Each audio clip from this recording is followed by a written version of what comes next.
First on Guam. KUAM News, winner of the 2022 Regional Edward R. Murrow Award for Excellence in Diversity, Equity, and Inclusion for the Culture Club. KUAM News headlines are presented by Calvo's Insurance, protecting Micronesia for 85 years.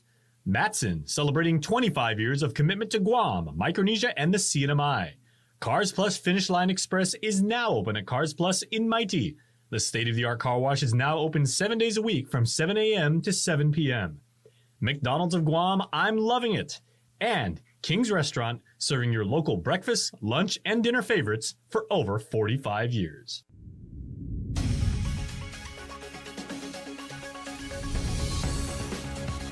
Ahead on KUAM News Primetime.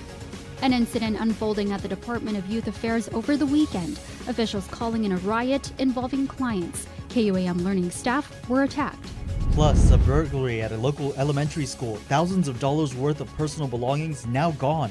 Police searching for the culprits. What is the state of the island? I'm Tomas Manglonia reporting on Rota as Mayor Aubrey Holka gives an update after 100 days in office. Half a day and good evening. Welcome to KUAM News Primetime. I'm Nick Delgado. And I'm Destiny Cruz. Thanks so much for making us part of your day. Well, we begin with news out of the Superior Court of Guam. A man is under arrest facing serious charges accused of raping a young girl, a foster child, for several years. The child, now 14, allegedly telling Guam police the abuse started when she was in the 5th grade. 36-year-old Ike Alikios is charged with first and second-degree criminal sexual conduct. Court documents state he was in a relationship with the child's foster mother, the teen detailing multiple alleged incidents to police. Alikios allegedly admitted to police that he was drunk when he molested the child, who he claims he thought was his partner. Now to a riot happening at the Department of Youth Affairs. The incident leaving some injured and damages at the Manila facility. Officials tight-lipped about the incident, saying it remains under police investigation. Havoc apparently breaking loose at the Department of Youth Affairs in Manila over the weekend. KUAM getting word of a riot at the youth facility unfolding here on Sunday as the clients were getting ready to go to sleep for the day. The incident reportedly leaving DYA staff caught in the crossfire of the chaos. KUAM learning that an undisclosed number of personnel had been assaulted and rioters causing major damage. No word on how many clients have been involved.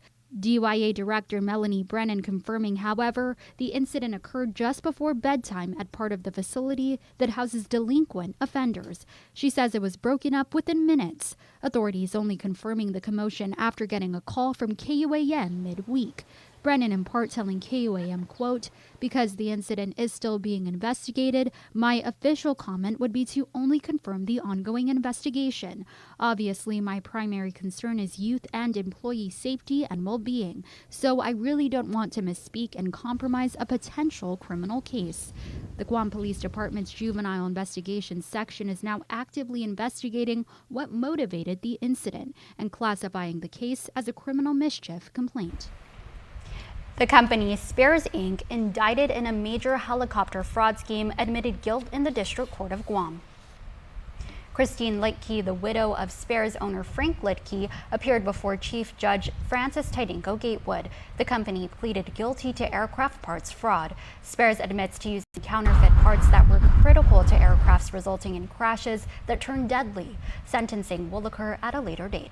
The case also involving others, including the Hanson helicopter owner John Walker, who has since been convicted on multiple counts of fraud and money laundering. Walker wants a new trial, prosecutors saying the fraudulent operations led to 9 deaths and more than a dozen injured. Well, thousands of dollars worth of items stolen from a local elementary school. Burglars also leaving major damage in their wake. As Guam police investigate, the school community at Carbolito Elementary are hoping the public can help to track down those responsible for breaking into their campus. Burglars target Carbolito Elementary School. Administrators showing up Wednesday morning to find the place in shambles. Dr. Lisa Kuberners is the school's principal. We did take a look, of course, at the campus and try to clear the campus, just do an overall assessment to just see what was going on, you know, what kind of damage was done. The damage done, burglars breaking several doors to get inside, causing quite a mess. The break-in was mainly in the main office, the school principal's office area, and also the assistant principal's office. Quite a few classrooms were also broken into. One particular classroom was quite a few items were taken. The culprits getting away with several items. A lot of snacks, a lot of food items, student snacks that are stored. But in a couple of classrooms, the main items that were taken were equipment that teachers have purchased personally that they use to enhance their learning. The teachers' personal equipment like microphones, guitars, and even Lego blocks.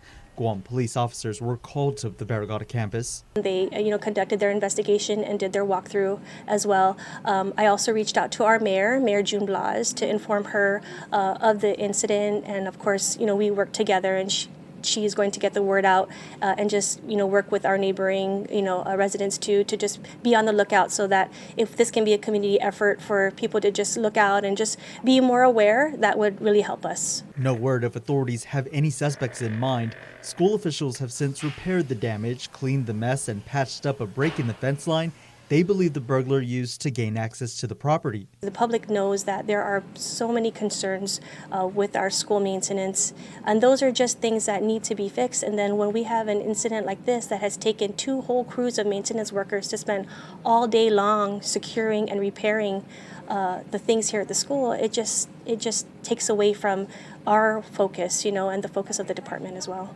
Cooperner says this is the second incident in the past couple of years. If you have any information about the burglary, you are asked to call Guam Police at 671-475-8615-7 or report it online to Guam Crime Stoppers.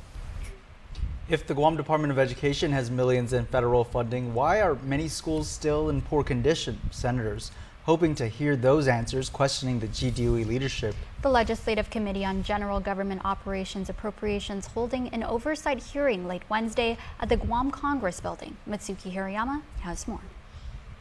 From safely returning students to in-person learning, sustaining safe school operations, and addressing student needs impacted by the COVID-19 pandemic, Guam Department of Education officials say those are their American Rescue Plan grant priorities during a legislative oversight hearing on GDOE's financial status late Wednesday. GDOE Acting Superintendent Judy Wonpat.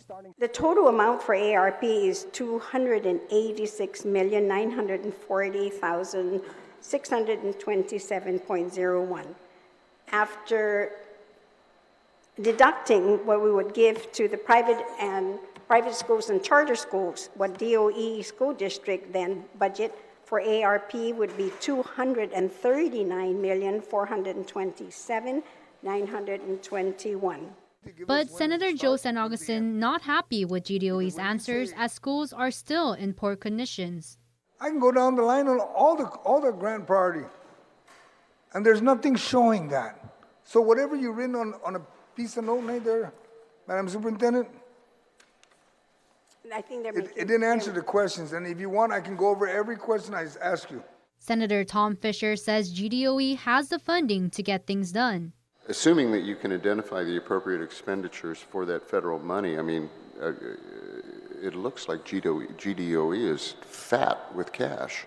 But GDOE Controller Josie Villanueva saying that's not exactly the case. If you are not congruent with those categories like supplies, equipments that is detailed on the grant, you're not going to be able to get a reimbursement. She says while GDOE does have over $200 million of ARP money, it's reimbursement funds, and in some cases, the money spent doesn't get reimbursed, causing a shortfall. As KUAM reported, the Office of Public Accountability finding GDOE is short over $640,000 from their local budget due to misused federal funding to pay ineligible employees for overtime.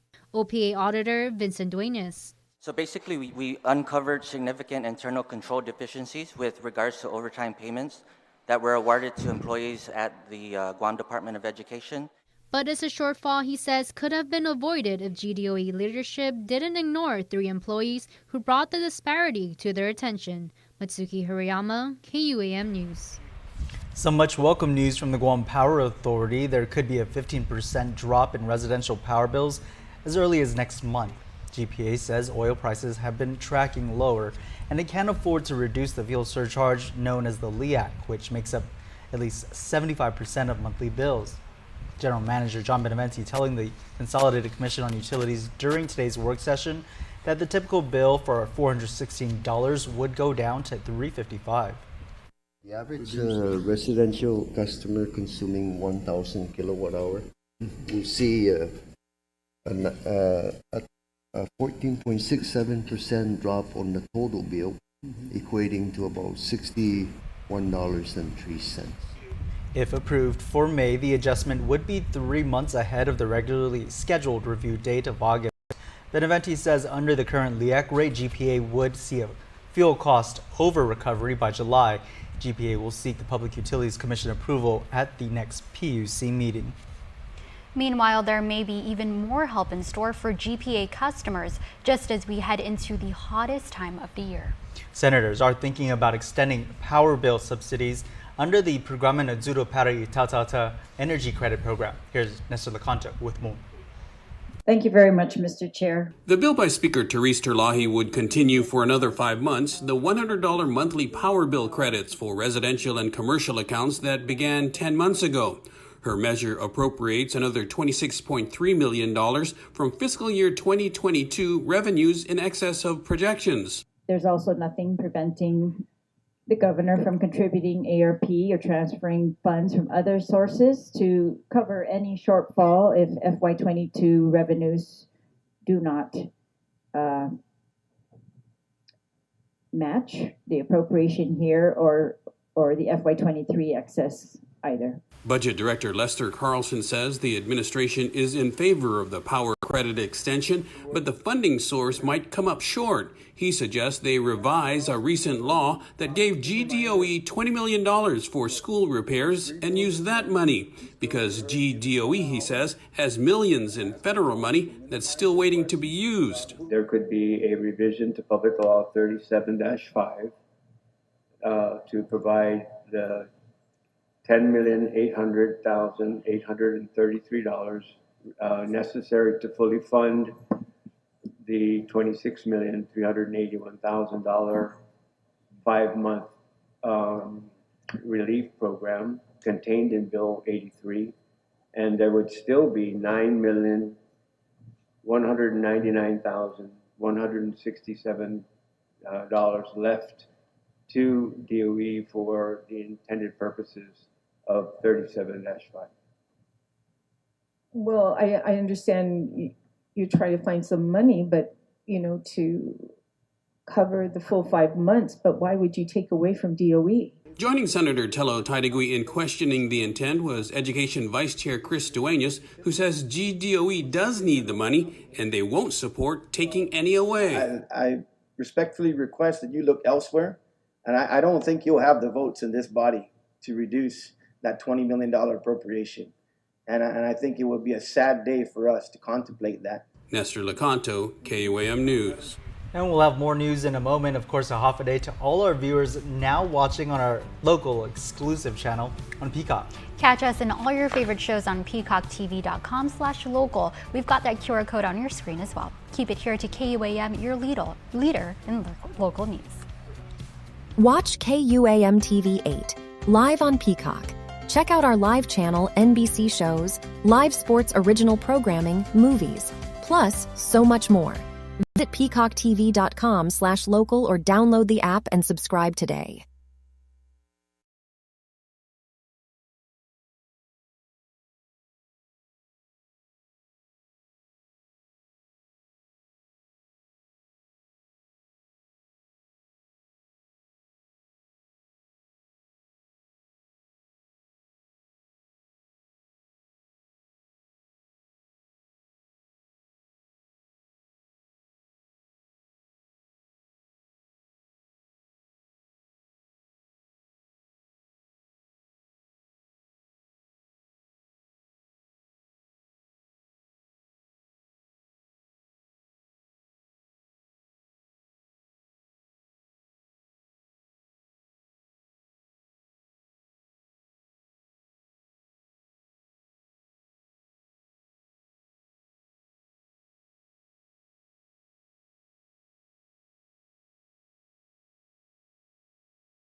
Dude, KFC's Double Down is back? Double down, double, double, double down. Chicken, chicken, bacon, chicken, chicken, cheese. Double down, double, double, double down. Buy a Double Down on the KFC app until March 18th for early beta access to Diablo 4. The wait is over, Guam. The all-new state-of-the-art car wash is now open at Cars Plus. Introducing Finish Line Express, open 7 days a week. The all-new cashless drive-through car wash is also the largest car wash on island that can accommodate vehicles such as lifted Jeeps and full-size pickup trucks. Just roll up, pick a wash, insert credit card, or show your EverWash app and roll through. Plus, power vacuums are available to clean the interior. Show your vehicle some love today at the all-new car wash at Cars Plus and Mighty. Open from 7 a.m. to 7 p.m. 7 days a week. Let's eat, y'all, let's eat, y'all, let's see if you can keep up with the beat, y'all. Take a seat, y'all, time to feast, y'all. Then let's see what you can really do for me, y'all. Crab legs, duck eggs, bon appetit, y'all. And another round of drinks, can't even speak, though. Can't keep my eyes off this precious cheese, and I thought I saw a wink, was that for me, y'all. RSVP, are you gonna be there with me?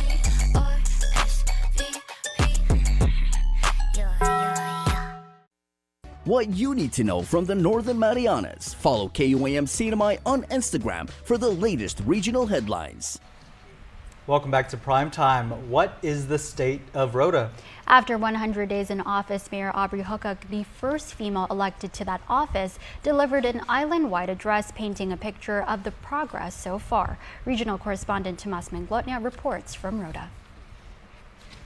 We have been working aggressively to make our island a better place for all of us. Rota's first female mayor and the youngest ever elected, Mayor Aubrey Hukuk delivered her first State of the Island address after 100 days in office, painting a picture of progress. We have been working closely with our partners at the federal and local levels to secure funding for critical projects such as road repairs, renovation of public facilities, and the construction of new facilities that will cater to our youth and our residents alike. Infrastructure took center stage as funding gets greenlit for repairs after Typhoon Mangkhut hit in 2018. The mayor also unveiled a major green initiative to plant 1,000 fruit trees around the island of Rota to include all residential homes so that healthy food options will become more available to our community. The mayor says she wants to create a fruit park to educate people on the island's crops and open up a Chamorro Cultural Center. That includes cleaning up. We will be working to remove livestock, non-working home appliances, and vehicles out of residential property so that their homes can be a safe space for them and their family. Those major plans come amid looming austerity measures. There is still so much that needs to be done to elevate Rota to a standard that we can all be proud of. Tomas Manglotnia, KUAM News, Rota. The CNMI's only hospital could be without power after Commonwealth Utilities Corporation acting Executive Director Dallas Peavy Jr. says they owe more than $53 million and need to pay up. Peavy says the disconnection will happen on May 4th if payment is not made. According to his letter to Commonwealth Healthcare Corporation CEO Esther Muña, the hospital has not met the minimum payments that it agreed to since 2015. As a result, he says it has impacted CUC's ability to provide reliable power to the island. CEO Muña telling KUAM that Governor Arnold Palacios organized a meeting with CUC and the hospital on April 18th. She says, quote, "We offered to continue the monthly payment of $219K agreed back in 2020, which is about what CHCC would be paying if we're being charged the commercial rate, just like other healthcare providers." Muñoz says they paid that amount, but the disconnection notice was still issued. The last disconnection was in 2020. The CNMI government stepped in to pay a portion of the cost. After an extensive interview process, 3 finalists were selected from a total of 31 applicants for the position of the University of Guam president. The UOG Presidential Search Committee announcing the finalists are Dr. Anita Borja Enriquez, Dr. Mary Okada, and Legine Kinsenberry. PSC Chairperson Agapito Diaz saying that each candidate has a wide range of experiences and expertise, adding they are excited with what they each potentially have to offer towards the continued progress and growth of the university. Dr. Borja Enriquez is currently Senior Vice President for Academic and Student Affairs at UOG. Dr. Okada is at the helm of Guam Community College as president, and Kinsenberry is a Juris Doctor from Gonzaga University School of Law and is an attorney and consultant. Over the next few weeks, finalists will meet with UOG students, faculty, administrators, and the Board of Regents. President Dr. Thomas Kreis is set to retire August 5th. Well, that's tomorrow at 11:15 in the morning. The NMI Judiciary, in collaboration with the Judiciary of Guam, will hold a proclamation signing ceremony to recognize May 1st to the 5th as Law Week in the Commonwealth and here on Guam. And for the first time, the ceremony will be live streamed and will feature simultaneous signings at 5 venues: Supreme Court of Guam, Guamahustia, U.S. District Court, Contentinian, and Rota Senchun Hustia. Good job This year's Law Week theme is Cornerstones of Democracy, Civility, and Collaboration. The ceremony will be simultaneously broadcasted by the Judiciary of Guam and KUAM TV 8 at 11:30 a.m. There are a ton of sporting events happening this weekend, but with all due respect to the baseball, ladies flag football, esports, and other forms of competition, the place to be this weekend is the Guam Raceway Park up north for the 40th running of Smokin' Wheels. In preparation for what's not only the most historic but most critical motorsports event, work continues to preserve the facility that's been a safe haven for a very important part of the local sports community. Here's Jason Salas with what to expect this weekend. Guam Racing Federation GM Henry Simpson says he and his friends who created the first Smokin' Wheels 45 years ago shared true brotherhood and a passion for racing. Parks and Recreation has the same mission statement that we do. Provide a good place for good, fun racing, recreation, whether it's drag racing, running, bicycling, off-road racing, all the different races, all the different activities. None more so than a man honored today for his boundless contributions. A race enthusiast who was the first Chamorro to race Baja 1000 and known affectionately to his many friends as Chubado. Year in 1978, the first Smokin' Wheels was born. Smokin' Wheels was the brainchild of Chubado and Mr. Henry Simpson, and began in the hills of Cross Island Road and consisted of dirt bike, buggy, and truck endurance competitions. Smokin' Wheels has lasted 40-some years, and that's a testimony to the help of all the governors through the years, the help of all the senators to the years, the help of all the mayors to the years, the help of all the community to the years, and without their support, we won't exist. The festivities for Smokin' Wheels get started on Friday at 8 a.m. with open practices for off-roaders, buggies, ATVs, and trucks, with tech inspection for entries getting underway at 5 in the afternoon. Saturday sees daytime motocross, MX, and ATV heats with a car show and drag events that night. Then on Sunday, the endurance race starts the day with mud drags around lunch and drifting championships around 3 p.m. It's fun for the whole family and for kids of all ages, so come up to Jigo for an unforgettable time, whether this is your first Smokin' Wheels or your 40th. I almost got run over there when they were doing the jump over the thing, but it was well worth it, and it's worth saving. We want to preserve this for all coming time and for all coming generations. And while efforts are ongoing at the public policy level to keep the track put in Jigo, transferring it from the Chamorro Land Trust Commission's management to that of Parks and Rec, this weekend is all about the action on the track. And for our husbands, our fathers, our sons, our daughters, our nephews and nieces will have the opportunity to race and enjoy themselves and enjoy it with their family and their family to support them and to have a good time. Reporting for KUAM, I'm Jason Summers. Well, good luck to all the competitors out there this weekend. Are you going to hit it up? I don't know. Maybe. We'll check it out. Smokin' Wheels. Right. And also a very special good luck to our mass control operator, Eric Cruz, who will be trying that out as well. Now for a look at your world at home. Here's a morning view captured off the Rota East Dock looking towards the iconic Wedding Cake Mountain. Ooh, plus more Chamorro music for you right now on Isla Digital Radio. Just click that QR code on your screen.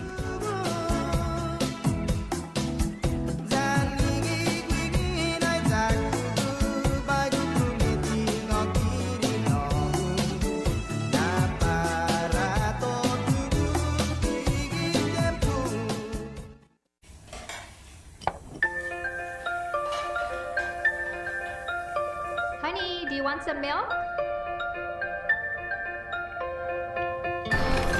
Do you ever wonder how your favorite products make their way into your local stores? Most arrive on state-of-the-art Matson vessels that transport containers of food, household items, equipment, and supplies into the islands every week.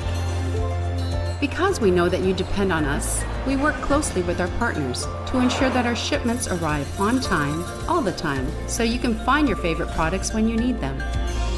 We transport the region's most precious cargo that supports successful businesses and promotes a better quality of life for our families. Matson is proud to have been the hometown shipping carrier for Guam, the CNMI, and Micronesia for the past 25 years, and you can count on us to be here for generations to come. Our new McDonald's Spicy Chicken McNuggets are just the right amount of spicy. A small to medium Sprite kind of spicy. Let's get a McFlurry after this kind of spicy. But if you get the mighty hot sauce, it's a napkins up for foreheads now kind of spicy. This came from McDonald's kind of spicy? Because our Spicy Chicken McNuggets, breaded in tempura and made with cayenne, are just the right amount of spicy. Unless you remember what I said about the sauce. Ba-da-ba-ba-ba. KUAM Sports is brought to you by Docomo Pacific. Better together.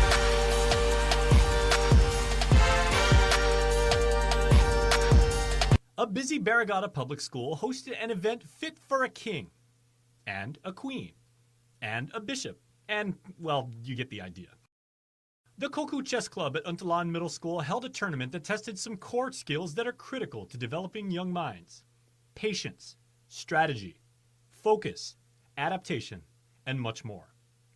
Behind the guise of a fun game, bringing peers together in the spirit of competition, the club teaches larger lessons these youngsters will take with them far after the game is done. It's a game of intellect. You really have to think of what you need to do, make moves.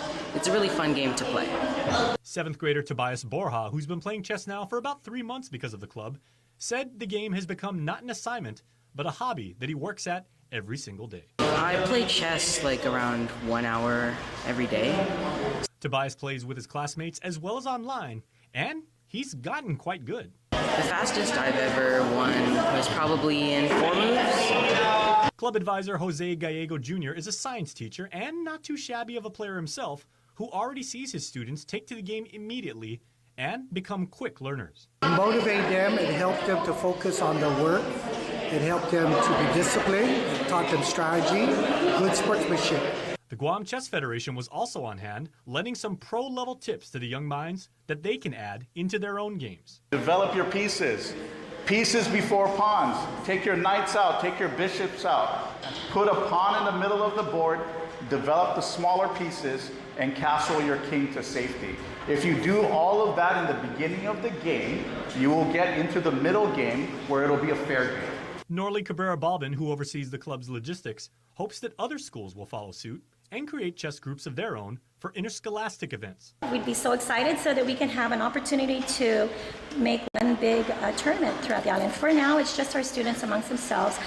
Additionally, she very happily reports, chess is serving as a positive vehicle for much broader educational ambitions. We would like to connect it with STEM, math, and science, where the students are going to not just see it as a game, but a way to see the problem, plan their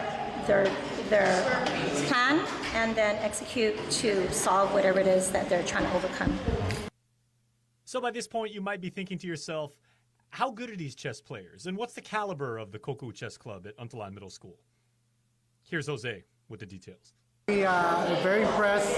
In fact, some of these beginners beat me after about 2 months of playing. So, KUAM Sports is brought to you by Docomo Pacific. Better together.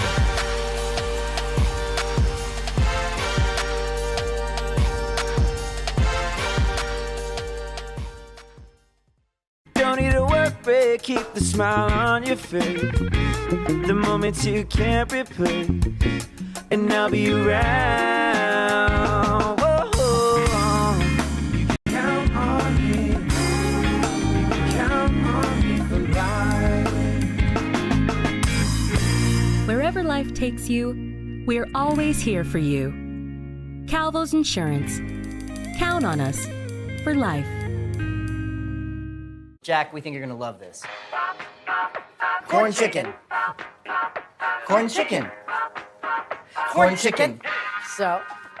Get out. Right, okay. My popcorn chicken is back, only at Jack in the Box. You know what time it is. It's birthday wishes time. That's right, submitted on KUAM.com. Here's your Cold Stone Creamery Birthday Club shoutouts. All right, hello, birthday celebrants. Oh, excuse me, everybody. Where are my manners? Happy birthday to today's celebrants on this 20th of 4. Here's our 420 birthday babies. Raquel Kea Cruz Blas, we want to wish you the happiest birthday ever. Say mom, dad, and the entire family. Happiest 7th birthday. Wow, 7 is a lot of birthday candles to blow out, but we know Riley Mengrobang is up to the task. May you always be blessed and enjoy your special day. We love you always, says your family.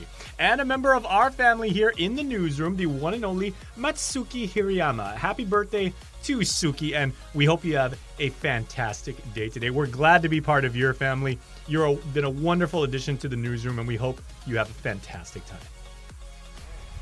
Happy birthday to our Mitsuki Hirayama there. I think you did that pottery there with her, right? It's coming up on our next LFG episode. Yeah, I love for Guam. Tune into that next week, Thursday. Definitely. Well, you know what? Guam residents and visitors were treated to a partial solar eclipse this afternoon.